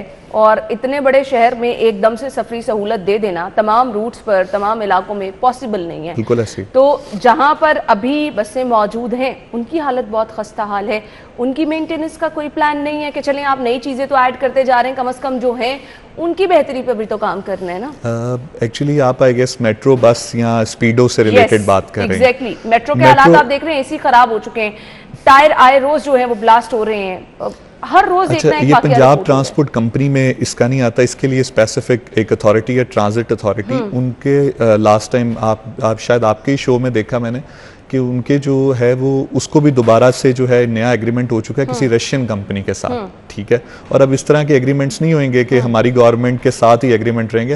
हम लोगों का विजन ये है लॉन्ग टर्म चलना है। हम लोगों की गवर्नमेंट हो ना हो, जिस तरह की बसेस हमारी इवन पीटीसी की भी आ रही हैं, ये ऐसे इंशाल्लाह आप सड़कों पे चलते देखेंगे। अच्छा, नॉर्मली जो हमने देखा कि एक रिवायत बन चुकी है, गवर्नमेंट चाहे जो भी हो, जो सलूक हुआ मेट्रो के साथ कि मेंटेनेंस के लिए आपके पास कोई प्रॉपर तरीक़ेकार नहीं है, कोई रूल्स, कोई एसओपीज जिनको फॉलो किया जाए। जी जी। और आपकी ये जो चीज़ें चल रही हैं, अभी एलटीसी के साथ जो सब कुछ हुआ कि ना टाइमली उनकी मेंटेनेंस की गई, तो सारी एक एक करके बसें आपकी ग्राउंड होती गई। हमारे सामने बहुत बड़ी मिसाल हमारे पास जो शहर में कैमरे लगाए गए थे उनकी है कि आपने इतना जदीद सिस्टम तो लगा दिया लेकिन मेंटेनेंस नहीं की, तो एक एक करके सब चीज़ें बंद। कैसे यकीनी बनाया जाएगा जो बसें आप लेकर आ रहे हैं टाइमली उनकी मेंटेनेंस की जाएगी, कम से कम लोगों को फायदा, जहमत तो बाद में ना पहुंचे ना अगर आप फायदा पहुंचा रहे हैं। बिल्कुल ऐसे ही हमारे मिनिस्टर हैं जाजेब खान खिची साहब, खान साहब और प्राइम मिनिस्टर के एन विजन के मुताबिक उनकी सारी सोच और अप्रोच है, हम उनके साथ काम कर रहे हैं। बताने का मकसद ये है सिर्फ आपको कि हमने ना तो अपने रिश्तेदारों को किसी को बीच में इन्वॉल्व करना है, ना ही अपने मनपसंद बंदों को किसी जगह पे इन्वॉल्व किया ये बसेस वगैरह से इनके टेंडर्स में। हमने जो चीज़ें एग्रीमेंट होगा हम उसको यकीनी बनाएंगे कि इसी तरह ही हो। देखिए मेंटेनेंस, अब हम इलेक्ट्रिक बसेस ले आते हैं तो पाकिस्तान में से तो नहीं ठीक हो सकेंगी क्योंकि हमारे पास इस वक्त इतना उनका मैन्युफैक्चरिंग का या मेंटेनेंस का इशू नहीं है। हम पहले उसका पूरा इंफ्रास्ट्रक्चर यहाँ पे लेके आएंगे, इवन उनकी मेंटेनेंस का सिस्टम जो है वो पहले यहाँ पे आएगा, बाद में बसेस जो हैं वो आएंगी, ताकि साथ साथ मेंटेन हो। जब उनको रिप्लेस करने का वक्त आए तो उन्हें साथ साथ रिप्लेसमेंट उनकी होती जाए और ये हमारे पे ना हो। हम इस तरह का सिस्टम इंशाल्लाह बना के जाएंगे, जो वर्किंग कर रहे हैं हम इस पे, ताकि आने वाली जो भी गवर्नमेंट आएगी वो उसको ये ऑटोमेटिकली चीजें बेहतरीन अंदाज से चलती रहेंगी। अभी तो हमारे पास जवाब ये था कि जी पिछले गवर्नमेंट की वजह से ये तमाम मसाइल हैं, अब आप कह रहे हैं फ्यू डेज, तो फ्यू डेज अगर लोग इंतजार करने लग गए तो ये तो अभी चीजें कोविड की वजह से मैनेज भी होती नजर नहीं आ रही, तो ये क्या उम्मीद ही रखें लोग कि कुछ उनको नजर आए? मैं बिल्कुल उम्मीद की जो है वो रखनी भी चाहिए और उम्मीद से ही दुनिया भी कायम है। लेकिन मैं ये क्योंकि हम इस पे वर्किंग कर रहे हैं, मैं आपको कोई सुनी सुनाई है किसी को बात बता नहीं रहा, मैं आपको जस्ट ये बता रहा हूँ कि वाकई हम इसको जो है विद कुछ दिनों के अंदर इंशाल्लाह मैक्स महीना डेढ़ महीना अगर बहुत ज्यादा भी हुआ तो देखा जाता है कि उस रूट पे ऑलरेडी हमारे यहाँ चिंगची रिक्शे हैं, दूसरे रिक्शे हैं, आपने ट्रैफिक को भी मेंटेन रखना है, इन चीजों का भी खात्मा करना है। जब बसें लेकर आई जाएंगी तो क्या ये प्लान किया जाएगा कि उस रूट पे दीगर जो ट्रांसपोर्ट है कम से कम उसकी एंट्रेंस को थोड़ा महदूद किया जाए?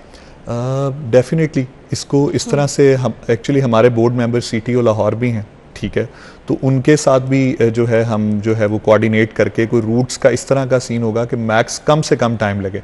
इवन हमारा तो प्लान में जो ऐप का मैंने आपको बताया ये भी है कि हम उसको एयरपोर्ट और रेलवे स्टेशन के साथ भी इंटरलिंक करें, ताकि फ़्लाइट से आधा घंटा पहले वहाँ पे हर सूरत हमारी जो बस है वो वहाँ पहुँचे, जो लोग वहाँ जाके फ़्लाइट है जिनकी वो भी उसको लोग यूटिलाइज़ कर सकें। और स्टैंडर्ड इस तरह का इंशाल्लाह रखेंगे कि जिसमें जो है वो सिर्फ पुअर्टी वाले लोग ही नहीं जो इस क्लास से हैं, मतलब इवन हमारे अच्छी क्लास के लोग भी फख्र के साथ बस सिस्टम में जो है वो हमारा इंशाल्लाह इस्तेमाल करेंगे। के यही हो, लेकिन साथ ही साथ हमने गुज़िश्ता कुछ महीनों में कुछ सालों में देखा कि जी आपका माहौल आलूदा हो रहा है और उसकी एक बड़ी वजह धुआं छोड़ती बसेस करार दी जा रही हैं, और अभी जो बसें रवां दवां थी कुछ एलटीसी की वो सबसे बड़ी वजह करार दी जा रही थी। आप इंश्योर करेंगे कि ये जो बसें आएंगी माहौल दोस्त होंगी? जी हमारे प्राइम मिनिस्टर का विजन ये है ग्रीन और क्लीन वाला, तो डेफिनेटली इको फ्रेंडली बसेस का ही नाम जो है वो हमने, अगर मीडिया ने भी कोई कवरेज थोड़ी सी दी है तो इको फ्रेंडली बसेस का ही है। डेफिनेटली हमने वो लेके आनी है जो बिल्कुल धुआंधार ना हो, और हमारे माहौल, आपको ऑलरेडी पता है कि लाहौर का जो है एटमॉस्फेयर कितना ज़्यादा स्मोक वाला इशू है हमारे साथ, तो इंशाल्लाह ऐसी बसेस लेके आएंगे जिसके साथ हमें जो पोल्यूशन फ्री हो, नॉइस फ्री हो। चलें जी, हम उम्मीद करते हैं कि ये कुछ दिन जो आपने इंतजार का है ये कुछ दिन ही रहे, और जब बसें आए तो वाकई वो माहौल दोस्तों आसान सबसे सहूलियात जो हैं वो भी मिल सके। और इंशाल्लाह जब ये बसें रवां दवां नजर आएंगी तो हम जरूर आपको बुलाएंगे एक बार फिर से और आपका शुक्रिया भी अदा करेंगे। फिलहाल हम जो देख रहे हैं कि जी उम्मीद ये दिलाई जा रही है कि शहर में एक बार फिर से पब्लिक ट्रांसपोर्ट की बहाली होगी और इसके लिए काम भी मुकम्मल कर लिया गया है, तो इसका इंतज़ार आपको भी रहेगा और हमें भी रहेगा। थैंक यू सो मच, बहुत बहुत शुक्रिया आपके वक्त के लिए। नाज़रीन, हम फिलहाल एक ब्रेक लेते हैं, ब्रेक के बाद ज्वाइन करेंगे, हमारे साथ रहिएगा।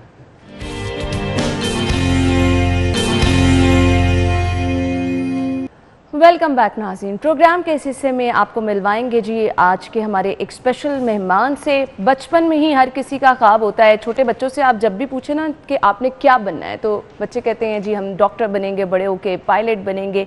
बचपन में ही ख्वाब होता है कि आपने कुछ बड़ा करके दिखाना है।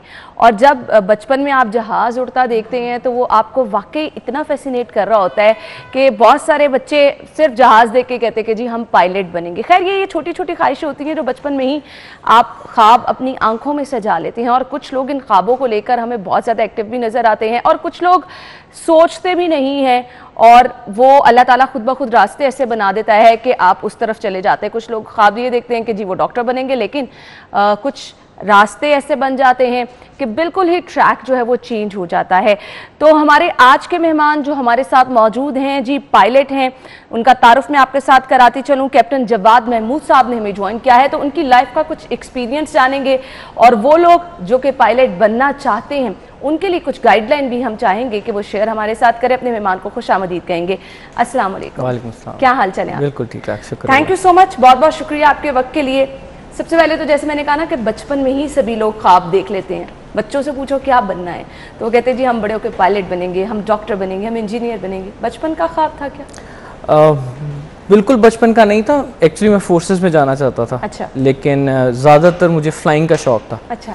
तो उसी जैसा फोर्सेस में फ्लाइंग, फाइटर फ्लाइंग होती है, मेरा ज़्यादा ट्रैवलिंग का ज़्यादा शौक था। तो जब मैंने ये अपने पेरेंट्स को बताया तो उन्होंने मुझे कहा फिर आप फोर्सेस से जगह आप कमर्शियल पायलट लाइसेंस लो, क्योंकि उसमें ट्रैवलिंग भी ज़्यादा होती है और वो पैशन फ्लाइंग का भी आ जाता है। नॉर्मली पेरेंट्स जो हैं वो इन चीज़ों से डरते भी हैं कि नहीं बच्चा ये तो बहुत पायलट बनना, खास तौर पर मदर्स बड़ी कंसर्न होती हैं। तो उन्होंने क्या कहा, उनका क्या रिएक्शन? नहीं, कंसर्न तो सारे ही होते हैं, लेकिन क्योंकि aviation the safest mode now, काफ़ी आगे आ चुके हैं हम सेफ्टी के मामले में एविएशन में, तो वो इतना कंसर्न नहीं थी। लेकिन जाहिर बात है ट्रेनिंग फेज जब होता है शुरू में तो रोज़ मिल के जाते हैं, दुआएं दे के जाते हैं, तो वो उस लिहाज से अच्छा था। सही जी। और माशाल्लाह जवाद, कैप्टन जवाद के बारे में मैं आपको ये भी बताती चलूँ कि इनको ये भी एजाज़ हासिल है कि ये 25 पायलट्स हैं जिनमें उनमें से एक हैं जो पाकिस्तान कॉर्पोरेट सेक्टर में काम कर रहे हैं। तो कुछ जब मैंने बचपन की बात की तो स्टार्ट से ही कुछ एजुकेशनल बैकग्राउंड इनका क्या रहा, और फिर जब इन्होंने डिसाइड कर लिया कि अब इन्होंने ये वाला ट्रैक पकड़ना है, उसके बाद के क्या स्टेप्स थे ताकि वो लोग जो कि पायलट बनना चाहते हैं उनको भी थोड़ी सी गाइडलाइन मिल जाए। तो एजुकेशनल बैकग्राउंड कुछ अपना बताइएगा।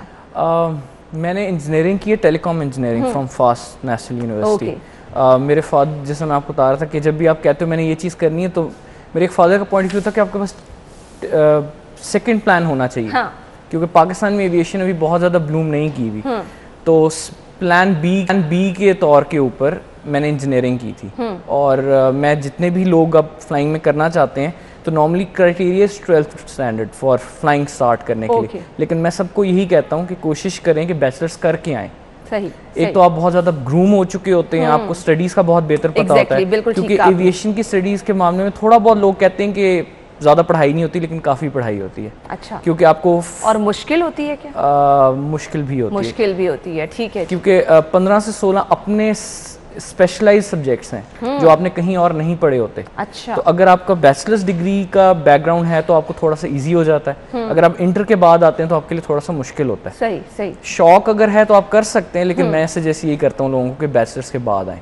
सही। और मैंने इंजीनियरिंग जब ख़त्म की, जैसे ही ग्रेजुएट हुआ तो मैंने started working, I took part in Lahore flying club. वैसे ये 2 साल का कोर्स है जिसमें आपने अराउंड 15 to 16 रिटन एग्जाम्स देने होते हैं, and you have to fly 200 hours as a training, जिसमें 3 to 4 चेक्स होते हैं आपके, फ्लाइंग चेक्स, वो आपने पास करने होते हैं। तो इट्स प्रॉपर कोर्स। अच्छा, 2 साल के इस कोर्स के दौरान सिर्फ आप पढ़ाई करते हैं, पेपर्स होते हैं, और इसके बाद वाला मरहला आपका जो ट्रेनिंग सेशन वगैरह स्टार्ट हो जाता है? 2 साल के लिए आप फ्लाइंग भी कर रहे होते हैं और एग्जाम्स भी दे रहे होते हैं, क्योंकि आपने पहले 6 मंथ्स के लिए आपकी ग्राउंड क्लासेस भी चलती हैं, साथ फ्लाइंग भी होती है। देन फिर आपने एग्जाम जितनी जल्दी पास कर लेंगे उतनी जल्दी कोर्स हो जाएगा। जैसा मैंने वो 2 साल कोर्स 10 महीने में किया था। ठीक है। क्योंकि मेरा इंजीनियरिंग बैकग्राउंड आ रहा था तो मेरे एग्जाम्स काफ़ी जल्दी पास हो गए थे। और जितनी जल्दी आप क्या एक्सपेंसिव भी है ये पढ़ाई? बिल्कुल बहुत ज़्यादा। यानी हम क्योंकि लोग जो है ना बड़ा कंसर्न होते हैं कि अगर कुछ ऐसा करना चाह रहे हैं, कुछ डिफरेंट है, कुछ बड़े ख्वाब हैं, तो लोग फौरी कह देते हैं कि जी ये तो हमारे लिए पॉसिबल इसलिए भी नहीं हो सकेगा कि बहुत ज़्यादा महंगा हो जाता है। तो आपको ये सब चीज़ें पहले से ही प्लान का हिस्सा बना के चलनी पड़ती हैं। बिल्कुल, आपको एक आइडिया लेना पड़ता है। मैंने काफ़ी रिसर्च की पहले, उसके बाद अब आपको जब आइडिया आ जाता है तो ये भी होता है कि क्योंकि ये बढ़ती जा रही है, एक्सपेंसेस बढ़ते जा रहे हैं, तो बाय द टाइम 2 साल में एंड कर रहे होते हैं तो 10% कॉस्ट और ऐड हो चुकी होती है। सही सही। तो 2012-13 से अब तक उसमें 20% ऐड हो चुकी हुई है। तो जो भी आज सोचेगा उसको वो भी देखना है कि 2 साल बाद और ऑब्वियसली टाइम का इतना फर्क पड़ता है, और जो अभी हमारे सामने हालात जा रहे हैं वो तो बिल्कुल ही डिफरेंट हो चुके हैं महंगाई की अगर हम बात करें। खैर उस 2 साल की स्टडी के बाद क्या अच्छा, पाकिस्तान में बेसिकली हम ये एक चीज़ है जो मैं नोट करता हूँ, लोगों को पता नहीं, पाकिस्तान में जॉब जो फ्लाइंग जॉब होती है वो सिर्फ एयरलाइन जॉब नहीं होती। ठीक है। आपके पास 3 एरिनाज हैं जहाँ पे आप जॉब बहुत अच्छी चीज़ आप बता रहे हैं, लोगों को वाकई इस चीज़ के बारे में बहुत मिसअंडरस्टैंडिंग है। सबसे पहले जो जॉब होती है नॉर्मली जो मिलने की आपको कोशिश कर लेनी चाहिए वो होती है इंस्ट्रक्टर की जॉब। ठीक। क्योंकि जब आप कोर्स खत्म करते हैं then you can do a instructor course, और आप फ्लाइंग स्कूल जितने पाकिस्तान में 7-8 स्कूल्स हैं आप वहाँ पे एज इंस्ट्रक्टर जॉब करते हैं। उससे आपकी भी बहुत अच्छी ग्रूमिंग होती है और आप उस टाइम से सीखते हैं। और आपने ये जॉब की भी? मैंने 5 साल जॉब की। बिल्कुल। तो पहला एरिना आपका इंस्ट्रक्टर जॉब होता है। उसके बाद जब वो छोटे जहाज होते हैं जैसे आपने देखे ही हैं 4 सीटर, उससे बड़े होते हैं कॉर्पोरेट सेक्टर में। ठीक है। जो पाकिस्तान में बहुत कम है, लेकिन बाहर के मुल्कों में ये एक नॉर्मल ट्रेंड है कि नॉर्मली लोग इंस्ट्रक्टर पहले जाते हैं, then they fly in the corporate sector and then they go to the airline industry. ठीक है। तो पाकिस्तान में क्योंकि कॉर्पोरेट सेक्टर बहुत छोटा है तो लोग कम आते हैं, तो नॉर्मली लोग स्किप करते हैं from instructor job direct to an airline job, तो वो बहुत कम होते हैं। नॉर्मली ये स्टेप्स लेने चाहिए। अच्छा, मुझे आपसे ये पूछना है कि इंस्ट्रक्टर की जो जॉब आप कह रहे हैं इसमें कितनी चीज़ें जो हैं वो सीखने को मिलती हैं, ये कितना ज़रूरी है, और अगर आप इसको स्किप कर देते हैं तो इसका नुकसान क्या होता है, इसमें हम बात करते हैं। मुझे ब्रेक का कहा जा रहा है। फिलहाल नाज़रीन ब्रेक लेते हैं और यहीं से हम गुफ्तगू का सिलसिला आगे बढ़ाएंगे। हमारे साथ रहिएगा।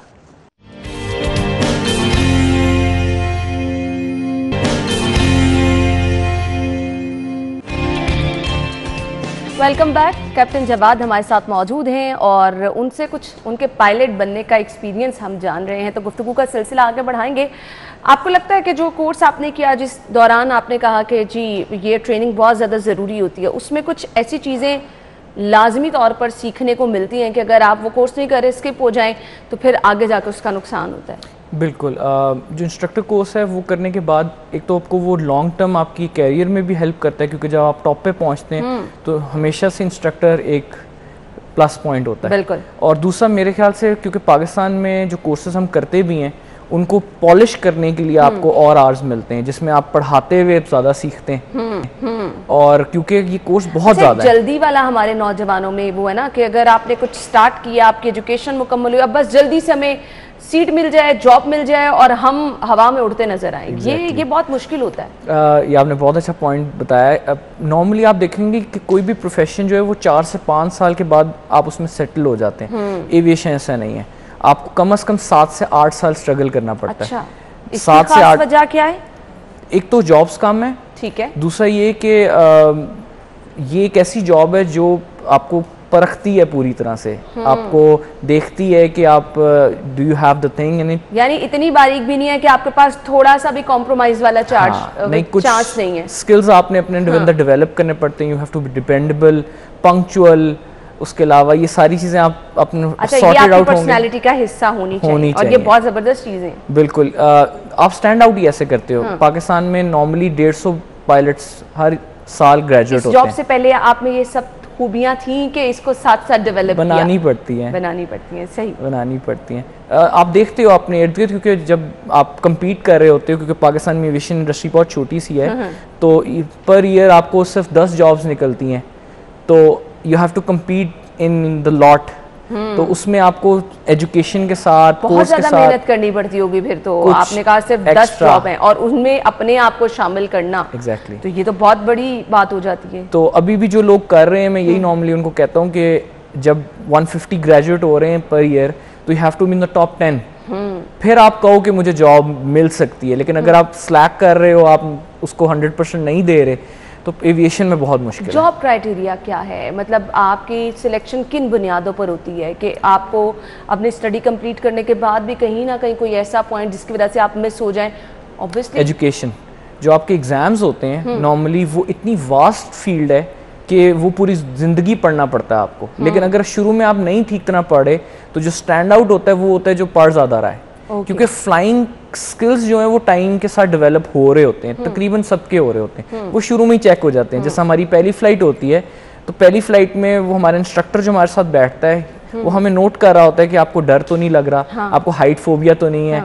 आप मैं इस तरफ ही आना चाह रही थी कि वो लोग तो बिल्कुल भी नहीं सोच सकते ना मेरी तरह, मुझे अब बहुत सारी चीज़ों में ऐसे हाइट फोबिया है, तो वो लोग तो प्लान भी ना करें इस तरफ आने वो क्योंकि जब यू फील डिजी, बहुत बहादुर होना जरूरी है। नहीं अच्छा, नॉर्मली वो आपको पता चल जाता है पहली every first 2-3 flights are air experience. उसमें आप भी अपने आप को देख रहे होते हो और स्पेशली जो इंस्ट्रक्टर होता है वो आपको नोटिस कर रहा होता है कि क्या आप में वो मोटर स्किल्स हैं जो फ्लाइंग के लिए जरूरी है। अपना एक्सपीरियंस बताएगा, जो आपकी फर्स्ट फ्लाइट्स थी उनमें आपका एक्सपीरियंस क्या था? अच्छा, पहले 2 घंटे, मतलब जैसे आप पहले 2 एक्सपीरियंस करते हो वो तो काफ़ी एक डिफरेंट होते हैं। थर्ड ये आर के बाद आपको अपनी चीज़ें सॉर्टेड आउट लगनी शुरू हो जाती हैं। तो फिर जैसे जैसे आवर्स बढ़ते हैं, पहले 2 घंटे सबके लिए टफ होते हैं। एग्जैक्टली क्योंकि कुछ भी लाइफ में आप नया करें तो वो आपके लिए एक चैलेंज भी होता है, वो आपके लिए थोड़ा सा वो घबराहट वाला भी होता है कि आपको कुछ नया जब भी करने जाते हैं। हाइट क्या मुनासिब रखी जाती है आपकी फर्स्ट फ्लाइट्स में? बेसिकली ट्रेनिंग जहाज़ों के लिए डेजिग्नेटेड हाइट्स होती हैं। मतलब 1000 फीट आप, 2000 फीट आप, 3000 फीट आप, वो डिपेंडिंग अपॉन एक्सरसाइज कौन सी है, तो आपको दोनों फील करवाते हैं। They take you up till 7000 feet, then 3000 feet, 2000 feet, वो हर फीट का डिफरेंट एक सिनेरियो होता है। सही मजा, मतलब this is a very good thing. लेकिन ये है कि आपको अगर हाइट फोबिया है या मोशन सिकनेस है फिर इशू है, वरना नॉर्मली पाकिस्तान में मोटर स्किल्स हैं लोगों के, दे कैन डू इट। लेकिन साथ में एजुकेशन बहुत जरूरी है। अगर आप पढ़ाई अपनी ठीक कर रहे हो, then you can stand out from the education तो जी किसी भी फील्ड के लिए आपकी बहुत ज़्यादा ज़रूरी है। जब डेजिग्नेशन मिल गया, पता चला जी अब कैप्टन जवाद जो हैं वो पायलट हैं, फैमिली में कैसा फील हुआ? पहले कोई फैमिली में है? नहीं, मेरी फैमिली में नहीं था। और नॉर्मली पाकिस्तान में वैसे फैमिली टू फैमिली लोग आते हैं। एग्जैक्टली ऐसे ही है। लेकिन मेरी फैमिली में कोई नहीं था, इसलिए थोड़ा सा डिफरेंट रहता है। अभी भी लोग मिलते हैं तो काफ़ी सवाल होते हैं लोगों के एविएशन रिलेटेड, क्योंकि एक चीज़ ऐसी है लोगों को नॉर्मली नहीं पता होती और हमारे मिसकंसेप्शंस भी काफ़ी बनी हुई हैं। बिल्कुल ऐसे ही है। तो लेकिन ये कि अच्छा लगता है, आपको उतना वेल इन्फॉर्म्ड होना चाहिए ताकि लोग जब आपसे कुछ पूछे तो आप जल्दी से बता सकें। अच्छा खैर, अभी हमने जो रिसेंटली कुछ स्कैंडल ऐसे देखे, बैनुल अक़वामी सतह पर बहुत ज़्यादा पाकिस्तानी पायलट्स के बारे में गुफ्तगू की गई, ये चीज़ें कहीं ना कहीं आपको डिस्टर्ब भी करती हैं, कैसा लगा? और कुछ इस हवाले से अगर आप कहना चाहें, कुछ क्लियर करना चाहें इस मसले को। मेरे ख्याल से बुरा तो जाहिर बात सबको लगा, लेकिन ये कि जो मुझे बुरा ये लगा था कि स्टैट्स गलत दिए गए। अच्छा, स्टैट्स जो थे, जिसमें 30% बहुत ज़्यादा बाहर के मीडिया में भी आया, यहाँ पे भी, कि जी 30% of the pilots have don't have the right licenses या एग्जाम्स ठीक नहीं है उनके। वो 30% ओवरऑल वो लोग भी थे जो जॉब नहीं भी कर रहे। सही। पाकिस्तान में अराउंड 5000-6000 पायलट्स हैं, उनमें से 150 का नाम, पहले 250 का नाम आया, 150 का नाम आया, फिर जब इंक्वायरी हुई एंड में 40 रह गए। सही। लेकिन 30% वो कहीं से भी नहीं बनते उन 5000-6000 लोगों में से। तो वो इतना मसला ऑलमोस्ट हर एविएशन इंडस्ट्री में है, अमेरिका में भी है, यूरोप में भी है, ऑस्ट्रेलिया में भी है। और वो जो 40 या 30 लोग होते हैं वो हर कहीं से बाईपास करते हैं सिस्टम को। लेकिन हमारे पाकिस्तान में कोई एक अलग सी चीज़ नहीं थी कि बहुत ही ज़्यादा मसला था, उसको ज़रा हाईलाइट ज़्यादा कर दिया गया, जिसकी वजह से बाहर की एविएशन ने हमें काफ़ी मसले भी हमारे लिए खड़े किए हैं। अभी इस वक्त पाकिस्तान से बाहर जाना बहुत मुश्किल है पायलट्स के लिए, क्योंकि फिर आपको एक special permission, special documents check करवाने पड़ते हैं अपने। बिल्कुल। जो कि वो 30% का फिगर बहुत गलत था। It was not 30%। सही। तो ये चीज़ थी जो आपने मेंशन किया। अच्छा, मुझे ये बताइएगा, एक चार्म होता है कि पूरी दुनिया में घूमूंगा, ऐसा कोई चार्म था कि कोई कोना ऐसा नहीं छोड़ना जहाँ मैं घूमूँ ना, फिरूँ ना, देखूँ ना? मेरे सिविल साइड से आने की ज़्यादा था ये कि मुझे ट्रैवलिंग बहुत अच्छी लगती है। सही। तो ट्रैवलिंग एविएशन में रहते हुए सबसे बेहतर ट्रैवलिंग आपकी एविएशन में होती है। सही। नए लोगों को मिलना, नई जगह जाना, पूरी दुनिया में फिरना, तो इट्स अ ड्रीम सही बेसिकली। कोई बेस्ट एक्सपीरियंस आप अपना शेयर करना चाह रहे हो नाज़रीन से? एक बेस्ट और एक वर्स्ट एक्सपीरियंस भी आप बता सकते हैं। फ्लाइंग में तो it's daily it's different. Exactly कुछ नया हर रोज आपको जो है एग्जैक्टली मेरे लिए बेहतर सबसे जो आजकल में इट्स गवादर का एरिया, पाकिस्तान की लास्ट लिमिट है, और वहाँ पे सनसेट में अगर आप लैंड कर रहे हो तो इट्स वेरी ब्यूटीफुल। जबरदस्त। और वर्स्ट ऐसे होते नहीं है, लेकिन जाहिर बात है आप प्रिपेयर कर रहे होते हो फॉर एनीथिंग जो आपकी ट्रेनिंग का हिस्सा है। सही। तो अगर आप वो सक्सेसफुली कर लेते हो तो वर्स्ट तो कुछ भी बिल्कुल नहीं ऐसे ही है। कुछ फ्यूचर प्लान्स क्या हैं आपके, वो शेयर करना चाहेंगे? पाकिस्तान में मेरे ख्याल से एक तो पाकिस्तान के इंस्ट्रक्टर कोर्सेज और फ्लाइंग स्कूल्स, इनको थोड़ा सा और हमें सॉर्ट आउट करना पड़ेगा, क्योंकि यहाँ से अगर बेहतर आप पायलट्स निकालेंगे तो फिर वो बाहर भी compete कर सकते हैं। सही। अभी पाकिस्तान के पायलट्स बाहर ज़्यादा नहीं जाते, हमें बाहर की इंडस्ट्री हिट करने के लिए अपनी फ्लाइंग स्कूल्स को और बेहतर करना पड़ेगा। सही सही। अच्छा जी, मुझे यूथ के लिए क्योंकि हम यूथ के बारे में बड़ा वो रहते हैं जी, अगर यूथ में पायलट लोग बनना चाह रहे हैं, कौन कौन से क्राइटेरिया ऐसे हैं, कौन कौन सी चीज़ें ऐसी हैं जो जिस पे फोकस करना है, तभी आप इस फील्ड को ज्वाइन कर सकते हैं? अपनी स्टडी के साथ साथ आपको ये सब चीज़ें प्लान करके चलनी है तो ही आप ये फील्ड ज्वाइन कर सकते हैं। बिल्कुल, बहुत अच्छा सवाल है। नॉर्मली लोग आ जाते हैं, दो चीज़ें इसमें मैं कहूँगा। एक ये कि आपके कुछ ऐसी यूनिवर्सिटीज़ हैं जो फ्लाइंग कोर्सेज के नाम पे कोर्सेज करवा रही हैं, वो फ्लाइंग कोर्सेज नहीं होते, वो डेस्क जॉब्स होती हैं। एक तो आपने उनसे बचना है। अगर आपने फ्लाइंग करनी है तो you have to go to flying school.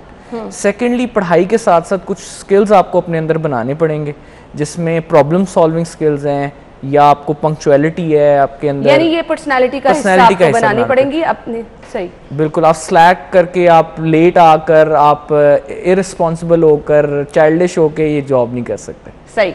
यानी ये वो चीज़ें हैं जो आपको पर्सनालिटी का हिस्सा बनानी है। फ्लाइंग ऑप्शन आपने कहा एजुकेशन अगर आपकी कंप्लीट हो तब ज्वाइन किया जाए बैचलर्स करके। ठीक है। मतलब मेरा अपना पॉइंट ऑफ व्यू है। वैसे आप 12वीं के 12th के बाद भी कर सकते हैं, लेकिन आफ्टर द ग्रेजुएशन आपको बहुत बेहतर तौर पे इसकी पढ़ाई समझ आएगी, क्योंकि टेक्निकल स्टडीज़ हैं, फिजिक्स, मैथ्स, इसकी टेक्निकल इम्प्लीमेंटेशन है। जब तक आपने प्रॉपरली बैचलर्स में कोई ये चीज़ें नहीं पढ़ी होंगी तो आपको मुश्किल होगी। सही। तो बेहतर ये कि यानी एजुकेशन पे तो कॉम्प्रोमाइज होना ही नहीं चाहिए। जितनी आपकी एजुकेशन बेस्ट होगी उतनी ग्रूमिंग आपकी होती चली जाएगी। हम मजीद भी बात करते हैं, नाज़रीन ब्रेक लेते हैं, ब्रेक के बाद आपको ज्वाइन करेंगे, हमारे साथ रहिएगा।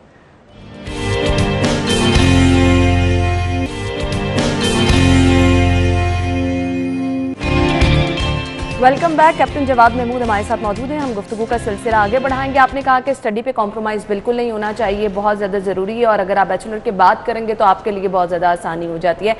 सेकेंडली, मैं आपसे पूछना चाह रही थी, जैसे कि हमने पहले भी डिस्कस किया और आपने कहा कि एक्चुअली ये एक्सपेंसिव है। अब जिन लोगों का ख्वाब है कि जिन्होंने पायलट ही बनना है, क्या वो अपनी स्टडी के दौरान जो कोर्स आपने बताया उसके दौरान कोई सेकंड ऑप्शन, कोई जॉब वगैरह कर सकते हैं, मैनेज कर सकते हैं, ताकि ये जो इतनी एक्सपेंसिव पढ़ाई है उसको मैनेज वो कर सकें? बिल्कुल, इसके लिए मेरे ख्याल से दो आप ट्रेंड दे सकते हैं। पहले 6 मंथ्स तो आपको एजुकेशन पे ज़्यादा ठीक है, आपके एक दफ़ा एग्जाम्स क्लियर होने शुरू हो जाएं, कर लें आप, उसके बाद आप जॉब कर सकते हैं।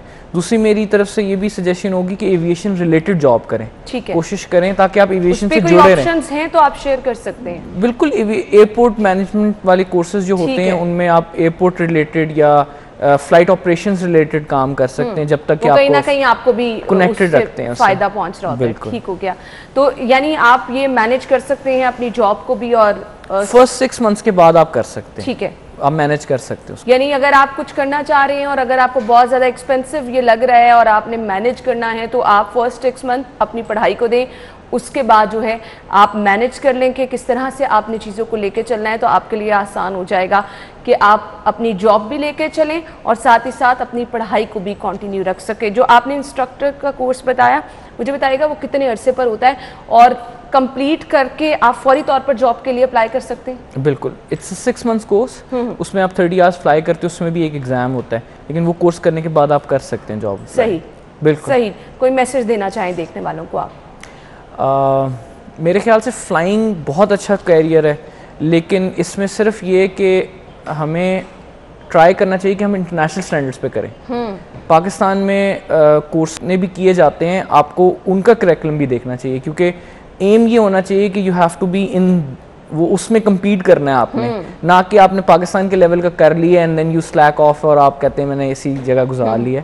आपको चाहिए कि अपने पहले से उसको मिले लोगों से जो ये कर रहे हैं, ताकि आपको गाइडेंस बेहतर मिले। पाकिस्तान में गाइडेंस कम है एविएशन की, और नॉर्मली कुछ ऐसी यूनिवर्सिटीज़ आपको दे रही हैं, लेकिन आपको ज़्यादातर उन लोगों से मिलना चाहिए जो एक्चुअली वो जॉब कर रहे हों अपने इर्द गिर्द ढूंढ के। यानी आप उनसे मिले, उनके एक्सपीरियंस जाने, तो आपको पता चलेगा, ज़्यादा से ज़्यादा इन्फॉर्मेशन मिलेगी।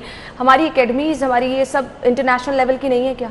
नहीं है, बिल्कुल है, लेकिन एविएशन का एजुकेशन बहुत वास्ट है। ठीक है, वो एक स्टेप है, फर्स्ट स्टेप है। आपको एकेडमी से एक फर्स्ट स्टेप मिल गया, बहुत दुनिया बाहर बाकी है, उसको आपने टैप करना है, वो आपने वहाँ रुकना नहीं। मेरा मेन पॉइंट ये था। सही। आपकी फ्लाइंग स्कूल्स बिल्कुल ठीक पढ़ा रहे हैं, लेकिन जब वहाँ पे आपने रुकना नहीं है, फिर आपने बाहर के लिहाज से अपने आप को इक्विप करना है, क्योंकि वो बहुत बड़ी एक दुनिया बाहर बाकी एविएशन की। सही। पाकिस्तानी पायलट्स की बाहर कितनी डिमांड है? पहले तो बहुत ज़्यादा थी, अब थोड़ी सी, एक तो ये थोड़े से स्कैंडल की वजह से होगी, और दूसरा ये कि ओवरऑल कोविड ने काफ़ी हिट किया है। 2 साल से तो एविएशन डाउन जा रही है, और अगले 2 साल भी यही देखा जा रहा है कि रहेगी, दोबारा से वापस आएगी। उस वक्त तक हमें उसके लिए तैयारी करनी चाहिए। उस वक्त के लिए आपको स्ट्रगल करनी चाहिए और कुछ नई चीज़ें खुद में भी डेवलप करनी चाहिए। और जैसे मैंने आपको बताया था कि फ्लाइंग स्कूल्स, फ्लाइंग कैरियर के अंदर आपको 7 से 8 साल लग जाते हैं स्ट्रगल करते हुए। वो आपके जहन में होना चाहिए कि आप, अगर आप बहुत ही लकी हैं, ये मैं एक वो नहीं कह रहा, बहुत रेयर केसेस में है तो हाँ, लेकिन नॉर्मली आपके जहन में होना चाहिए कि जो आप सोचते हैं ना कि जी फ्लाइंग होएगी और बहुत अच्छी जॉब होगी, ये सब, ये जनरली आपको 6, 7 साल, 8 साल के बाद। यानी आप बता रहे हैं कि एक लॉन्ग स्ट्रगल के बाद जाके आपका जर्नी कंप्लीट होता है, और फिर आपको आपकी वो पॉइंट मिलता है जहां पर आप पहुंचना चाह रहे होते हैं। थैंक यू सो मच, बहुत बहुत शुक्रिया आपके कीमती वक्त के लिए, और जो बहुत ज़बरदस्त गाइडलाइन आपने दी, आई होप सुनने वालों के लिए, हमारे नौजवानों के लिए वो बहुत ज़्यादा फायदेमंद भी साबित होंगे। Thank you so much. नाज़रीन, इसी के साथ ही प्रोग्राम का वक्त पहुंचा इख्तिताम को। इंशाल्लाह कल आपसे मुलाकात होगी। अपना बहुत सारा ख्याल रखिएगा। इजाज़त दीजिए, अल्लाह हाफिज़।